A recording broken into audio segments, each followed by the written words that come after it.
नमस्कार दोस्तों, आप सभी का स्वागत है। तो आज हम स्टार्ट करेंगे एक नेक्स्ट टॉपिक। तो ये टॉपिक का नाम है खूंखार नक्सली हिडमा, जो हमारे प्रदेश का एक खूंखारतम अतिरिक्त खूंखार जो नक्सली है हिडमा, जो उसे अब 18 तारीख को ही मुठभेड़ में मार दिया गया। तो आज इसके बारे में हम जानेंगे। अभी हमारे करेंट का टॉपिक है, हमारी परीक्षा में पूछ सकता है। तो चलिए शुरू करते हैं। तो सबसे पहले हिडमा का जो असली नाम था, उसका असली नाम है माड़वी हिडमा। इसका असली नाम है माड़वी हिडमा। तथा इसका कई नाम है, जैसे इसका एक और नाम है संतोष उर्फ इंदुमूल उर्फ पोडियाम भीमा। पोडियाम भीमा, इसका कई नामों से इसे जाना जाता था। इसका जो जन्म हुआ ये हमारे प्रदेश के सबसे दक्षिणतम जिला सुकमा के पूर्ववर्ती गांव में इसका जन्म हुआ है। जो ये गांव जो है ये पहाड़ी तथा दुर्गम घने जंगलों के बीच में स्थित है। ये जो हिडमा था, इसका जो संगठन था ये सीपीआई माओवादी संगठन का था। सीपीआई का फुल फॉर्म होता है कम्युनिस्ट पार्टी ऑफ इंडिया। जो इसका पोस्ट था पीएलजीए। इसका फुल फॉर्म होगा people's liberation guerrilla army battalion 1 का एक कमांडर था। अब इसके बारे में थोड़ा सा और जान जाते हैं कि ये नक्सली कब, कैसे और कहाँ से इसका शुरुआत हुआ।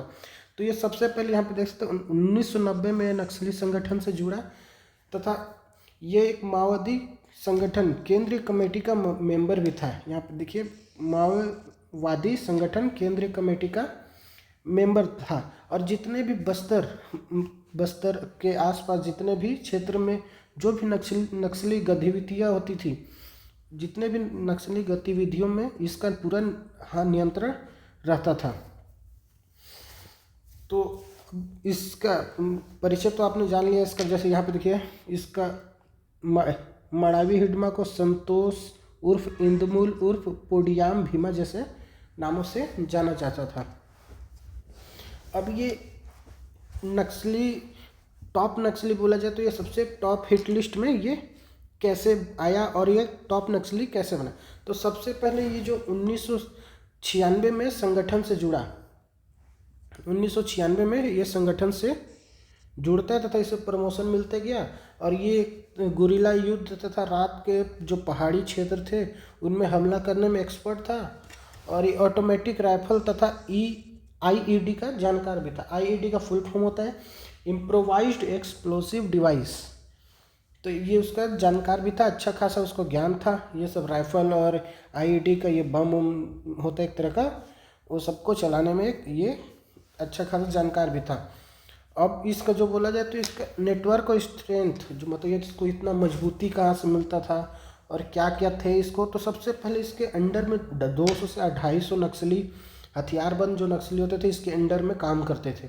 और ये जो दक्षिण बस्तर होता है ना, दक्षिण बस्तर सुकमा हो गया, नारायणपुर, कांकेर, नहीं कांकेर तो उत्तर बस्तर में आ जाएगा, नारायणपुर हो गया, बीजापुर, सुकमा और बस्तर, जितने भी मतलब नीचे के सारे जो ज़िले हैं उसमें ये जो जंगल है ना, उस जंगल में इसका मजबूत एकदम पकड़ था। और वहाँ के स्थानीय नेटवर्क भी उसको बहुत से मदद करते थे। और जंगल का है उसी एरिया का, तो उस एरिया का उसको बहुत ही ज़्यादा जानकारी थी। इस वजह से इसका नेटवर्क और स्ट्रेंथ बहुत ज़्यादा बढ़ चुका था। इस वजह से ये जल्दी पकड़ में भी नहीं आ पाता था। तो यहाँ पे देख सकते हैं 200 से 250 हथियारबंद नक्सली उसके कंट्रोल में थे। दक्षिण बस्तर के जंगलों में मजबूत इसका पकड़ था। स्थानीय नेटवर्क और जंगल रूट की इसको जानकारी थी।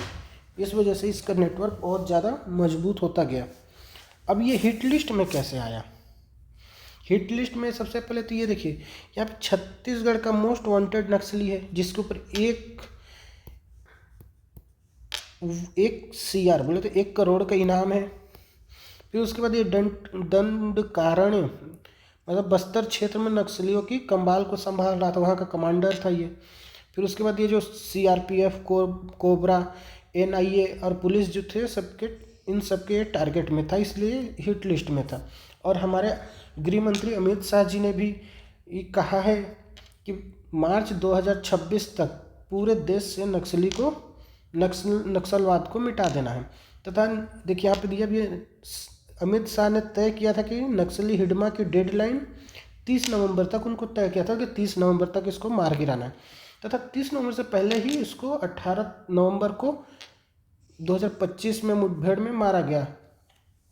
और ये 76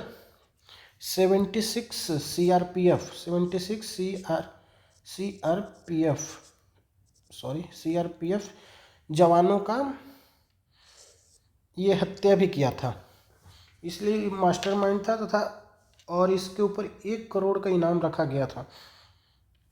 तो ये हो गया उसके बारे में, हिट लिस्ट में क्यों था और टॉप नक्सली कैसे बना, और इसका कुछ हो गया जानकारी। अब आते हैं इसको, सबसे पहले इसका जो घटना है भाई, मतलब किस कौन कौन से घटना में इसका बड़े बड़े जो हमले घटना हुआ था, इसमें कौन कौन से घटना में इसका हाथ था। तो सबसे पहले हम देखेंगे 2007 में जो बीजापुर का रानी बोदली जो एरिया है, वहाँ पे 55 जवानों का बलिदान हुआ था, जिसमें इसने जो 55 जवानों का बलिदान हुआ था उसमें इसका हाथ था। फिर उसके बाद आता है 2013 झीरम घाटी, ये तो आप सभी को याद होगा। झीरम घाटी में नरसंहार हुआ था एक तरह से बोला जाए तो, कि यहाँ पे कांग्रेस के शीर्ष नेता जो बड़े बड़े नेता थे उसमें समेत 29 लोगों की हत्या की गई थी झीरम घाटी में। फिर उसके बाद आता है 2010 में ताड़ मेटला हमला हुआ था, जिसमें 76 जवान शहीद हुए थे। फिर उसके बाद 2021 में आता है, 2021 में टेकुल गुमेड़ हमला हुआ था, जिसमें 22 जवान शहीद हुए थे। टोटल 4 हमले हुए थे, इसमें इसने 2007 में 55 जवान शहीद हुए थे, 2010 में 76 जवान, 2013 में झीरम घाटी में 29 लोगों से ज़्यादा लोगों की हत्या हुआ था, और 2021 में 22 जवान शहीद हुए थे। तो ये रहा हिडमा का कुछ। अब फिर उसके बाद आते हैं जो एक साल के अंदर हम 2025 में टॉप 10 बोले तो टॉप 10 जो नक्सली मारे गए हैं उन सभी को देख लेते हैं एक नज़र में, कौन कौन थे और क्या क्या थे। तो सबसे पहले देखेंगे 19 जनवरी को जयराम उर्फ चलपति, ये नक्सली था, इसको गरियाबंद में मारे। फिर आता है 21 अप्रैल को विवेक माझी, इसको झारखंड में मारा गया। तो फिर उसके बाद आता है 21 मई को बसवा राजू उर्फ ननबाला, ये अबूझमाड़ में मारा गया। फिर उसके बाद आता है 5 जून सुधाकर उर्फ थेंटू लक्ष्मी, इसे बीजापुर से मारा गया। फिर उसके बाद 18 जून को उदय उर्फ गजराला रवि आंध्र प्रदेश से। 11 सितंबर को मनोज उर्फ बालकृष्ण गरियाबंद। 14 सितंबर को सहदेव सोरेन झारखंड। 22 सितंबर को गुड़सा व कोसा नारायणपुर। तो यह टॉप 10 जो नक्सली थे इनको मारा गया था। तो सबसे जो 19 तारीख जयराम, 21 तारीख को विवेक माझी, फिर से 21 अप्रैल को विवेक माझी और 21 मई को बसवा राजू। ये थोड़ा कन्फ्यूजन है, इसको थोड़ा ध्यान से पढ़िएगा। 21 अप्रैल को विवेक राजू और 21 मई को बसवा राजू। ये जो बसवा राजू है ये शीर्ष मतलब वरिष्ठ नेता था सीपीआई का। तो उसके बाद 5 जून को सुधाकर उर्फ थेंटू लक्ष्मी। फिर उसके बाद 18 जून को उदय उर्फ गजराल रवि। 11 सितंबर को मनोज उर्फ बालकृष्ण। 14 सितंबर को सहदेव सोरेन। फिर उसके बाद 22 सितंबर को गुड़सा व कोसा। ये टॉप 10 नक्सली को एक साल भर के अंदर मारा गया है। फिर उसके बाद 18 नवंबर को हिडमा को मारे हैं। फिर अब हो गया। तो अब जो हमारे प्रदेश में एंटी नक्सल ऑपरेशन का असर जो चलाया जा रहा है, जो जनवरी 2024 से अक्टूबर 2025 तक अभी तक हुआ है, तो उसमें टोटल 21 नक्सली ने सरेंडर किया है तथा 1785 का गिरफ्तारी हुआ है और 477 नक्सली मारे गए। ये इंपॉर्टेंट है, ये पूछता है, ज़्यादा डाटा है तो इसको पूछेगा ही पूछेगा। 2100 ने सरेंडर किया है, 1785 को गिरफ्तार किया गया है, फिर उसके बाद 477 को मारे हैं। ये 3 जो डाटा है ये इम्पोर्टेंट है। 2100 सरेंडर, 1785 गिरफ्तार और 477 को मारे हैं। अब यहाँ पे हम देख सकते हैं नक्सल प्रभावित जिले। तो सबसे पहले कुल टोटल देश में, हमारे देश में नक्सल प्रभावित जिले 18 थे पहले, जो कि अब घटकर सिर्फ 11 रह गए हैं।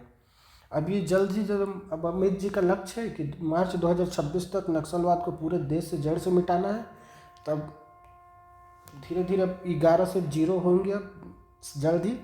अब छत्तीसगढ़ में देखा जाए तो कौन कौन से जिला नक्सल प्रभावित हैं, तो छत्तीसगढ़ में बीजापुर, सुकमा, नारायणपुर सबसे ज़्यादा प्रभावित हैं, तथा मोहला मानपुर भी हैं। अब गरियाबंद, दंतेवाड़ा टोटल 1 2 3, 1 मोहला मानपुर, गरियाबंद 2, नारायणपुर 3, बीजापुर 4, दंतेवाड़ा 5 और सुकमा 6। 11 में से 6 जिले छत्तीसगढ़ के हैं।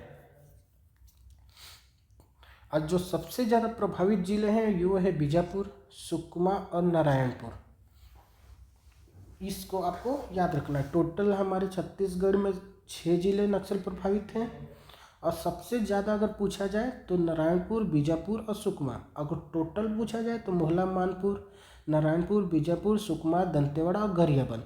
बस्तर याद रखिए, बस्तर नक्सल प्रभावित जिला नहीं है। तो आई होप आपको ये छोटा सा टॉपिक समझ में आया होगा। तो चलिए मिलते हैं नेक्स्ट क्लास में। आपको अभी हो सकता है तुम अगर ज़्यादा ही एक छोटा टॉपिक होगा तो एक और टॉपिक को मैं इसके साथ ऐड कर दूंगा, नहीं तो फिर आपको अलग से क्लास में, न्यू क्लास में आपको बताऊंगा। तो जय हिंद दोस्तों, आज के लिए बस इतना ही। नमस्कार, जय हिंद।